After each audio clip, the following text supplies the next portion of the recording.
పరిస్థితి నుంచి ఇక నెక్స్ట్ కాలర్ పట్టుకునే పరిస్థితిలోకి పోవడం అన్నది ఇక త్వరలోనే జరగబోయే కార్యక్రమం. అన్ని రకాలుగా ఈ ప్రభుత్వం ఫెయిల్ అయిపోయింది. ఈరోజు ఈ ప్రభుత్వంలో జరుగుతూ ఉన్నది ఏమిటి అని అంటే క్యాములు తప్ప ఇంకా ఏమీ జరగదు. ఈరోజు రాష్ట్రంలో ఒక ముఖ్యమంత్రిగా ఒక పాలన సాగించేటప్పుడు ఒక పార్టీ అధికారంలో ఉండి పాలన ప్రతి పార్టీకి కానీ లేకపోతే ప్రతి ముఖ్యమంత్రికి కానీ ఆ ప్రతి నాయకుడికి కానీ ఆ పార్టీకి సంబంధించిన ప్రతి నాయకుడికి కానీ ఏమనిపించాలి? అదిగో మా నాయకుడు కాలర్ ఎగరేసుకొని చెప్తున్నాం, తన పలానా వాడు మా నాయకుడు అని చెప్పుకునే పరిస్థితి ఉండాలని ప్రతి నాయకుడు అనుకుంటారు. రైట్. బాలకోటయ్య గారు, ఎందుకు స్కాములు జరుగుతున్నాయి, కాలర్ పట్టుకుంటాం విన్నారు కదా, నిజంగా అలాంటి పరిస్థితి ఉందా అండి అక్కడ? వర్మ నమస్తే, అందరికీ నమస్కారాలు. కాలర్ పట్టుకుంటాం, నిలదీయండి, విశ్వసనీయత, విశ్వాసం, నాయకుడు అంటే విలువలు ఉండాలి. ఈ కొత్త పదాలేం కాదుగా వర్మ గారు, వాసుదేవ్ గారు. 2019కి ముందు కూడా ఈ పదాలే కదా జగన్మోహన్ రెడ్డి గారు చెప్పింది. చంద్రబాబు నాయుడు గారు నిలయ్యండి, ఎత్తి బంగాళాఖాతంలో వెయ్యండి, మాట తప్పిన తుపాకీతో కాల్చి పారదప్పిన కూడా చెప్పారు కదండి. నిన్న కూడా నేను విన్నాను. 24 జగన్ 1 అంట, 24 తర్వాత మళ్ళీ అధికారంలోకి వస్తే జగన్ 2 అంట. నేను సాధారణంగా పుస్తకాలు బాగా చదువుతా, నా పులకేసి 1 పులకేసి 2 గుర్తుకొచ్చింది. ఎవరు రాశాడే కదా స్క్రిప్టు, జగన్ 1 ఏంటి, జగన్ 2 ఏంటి, వాడే వీడు వీడే వాడా, ఇదే సినిమానా ఏంటండి? పరశుర బ్రదర్స్ డైలాగులా, త్రివిక్రమ్ శ్రీనివాస్ గారి రచనలా? ఈ రోజున నాయకుడు అనేవాడు విలువలతో ఉండాలి అంటేనే జగన్మోహన్ రెడ్డి గారు ముఖ్యమంత్రి పదవి ఇచ్చారు. నాయకుడు విశ్వసనీయత ఉండాలంటేనే ముఖ్యమంత్రి గారికి పదవి ఇచ్చారు. నాయకుడు మాట తప్పకూడదు అని ఒక పెద్ద మాట అన్నాడు. పెద్ద మాట అండి, మాట తప్పకూడదని.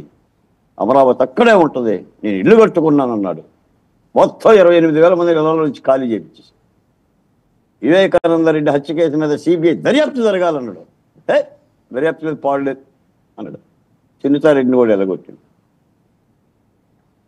సొంత కష్టపడే సొంత చెల్లికి కూడా మాట తప్పకుండా న్యాయం చేసింది. అంటే నేను అనేది ఏంటంటే నవ్వుతారు అనుకోవాలండి. మనం అనే మాటకి నవ్వాలిగా, నవ్వుతారని అన్నారు కదా.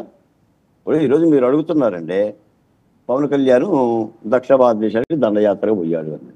ఎస్, పవన్ కళ్యాణ్ గారు ఇక సినిమాలో చెప్పినట్టుగా అన్న అడిగేస్తే మాస్, అన్న మాట చేస్తే మాస్. పవన్ కళ్యాణ్ గారు ఏది చేసినా మీడియాకి పెద్ద వైరల్ అవుతుంది. ఆయన ఫోన్ ఎత్తకపోయినా వార్తే, ఫోన్ ఎత్తినా వార్తే. ఎందుకంటే ఆయన గ్లామర్ హీరో, ఒక సినిమా హీరో. ప్రజలు చూస్తారు, ప్రజలు ఆలకిస్తారు, మనం డిబేట్ చేసినా కూడా ఆలకిస్తారు. బాగా దూరం వచ్చేసిందిగా బాలకోటయ్య గారు ముఖ్యమంత్రి గారికి, పవన్ కళ్యాణ్ గారికి దూరం వచ్చిందంటే ఏమీ ఉండదు. రేపు ఆయన దక్షిణ భారత్ నుంచి రాగానే చంద్రబాబు నాయుడు గారిని కౌగులించుకుంటారు. కాకపోతే విషయం ఏంటంటే అండి, జనసేన ఒక పార్టీ, దాని సిద్ధాంతం లేదు. తెలుగుదేశం పార్టీ ఒక పార్టీ, దాని సిద్ధాంతం లేదు. కేవలం పరిపాలనా విభాగంలోనే వీళ్ళు ఉమ్మడిగా పొత్తు పెట్టుకుని కలిసి ఉన్నారు. నేను ఒక్క మాట చెప్తానండి, కూటమి పార్టీలు గెలవలేదు ఆంధ్రప్రదేశ్లో. కూటమి పార్టీలను ప్రజలు గెలిపించారు. ప్రజలు ఎందుకు గెలిపించారంటే ప్రజలకు 5 ఏళ్ళు ఊపిరి ఆడలేదు, ఊపిరి ఆడిస్తారని గెలిపించారు. అందుకని ఏ కూటమి పార్టీ ఏ భాషల మీద, యాసల మీద, ప్రమాణాల మీద గెలిచిందో ఆ ప్రమాణాలను నెరవేర్చే దిశగా వడివడిగా కానీ నెమ్మదిగా కానీ అడుగులేస్తే ఈ ప్రభుత్వం బాగుంటుందండి. జగన్ గారు కూడా ఆ మాట అన్నాడు. చంద్రబాబు నాయుడు గారు మీరు మాట తప్పకుండా సూపర్ 6 పథకాలు అమలు చేస్తే మీరే ముఖ్యమంత్రిగా ఉంటారు అని జగన్మోహన్ రెడ్డి గారు అన్నాడు. నేను జగన్మోహన్ రెడ్డి గారి మాటే చెప్తున్నా, ఏ రాజకీయ పార్టీ అయినా, ఏ ముఖ్యమంత్రి అయినా ప్రజల ఆశలకే బాసటగా ఉంటే తిరిగి మళ్ళీ జీవిస్తారు.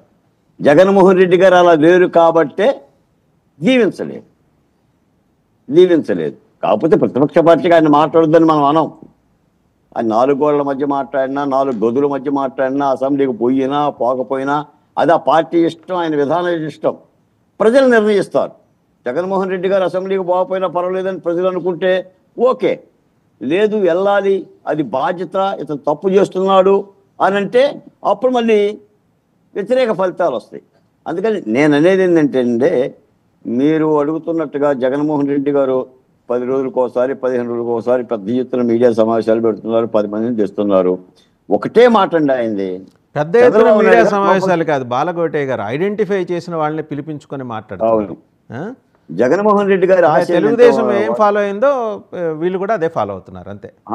ఒక మాట ఏంటంటే వాసుదేవ్ గారు, జగన్మోహన్ రెడ్డి గారి ఆశ ఏంటంటే చంద్రబాబు నాయుడు గారు సూపర్ 6 అమలు జరపలేడు, ఎట్టి పరిస్థితిలో జరగదు, ఎందుకంటే రాష్ట్రంలో ఆ డబ్బులు లేవు కాబట్టి ప్రజల్లో వ్యతిరేకత వస్తుంది. ఆ వ్యతిరేకత మళ్ళీ నన్ను అధికారానికి దగ్గర ఉంటుంది.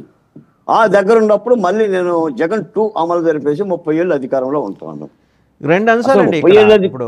అవన్నీ పక్కన పెడితే రఘురామ గారి ఎపిసోడ్ ఏంటండి? ఎందుకు అలా రుతురాగార సీరియల్ లాగా అలా సాగదీస్తూ వస్తుంది ప్రభుత్వం? ఆయనకి న్యాయం చేయొచ్చు కదా, ఆయనకే న్యాయం జరగనప్పుడు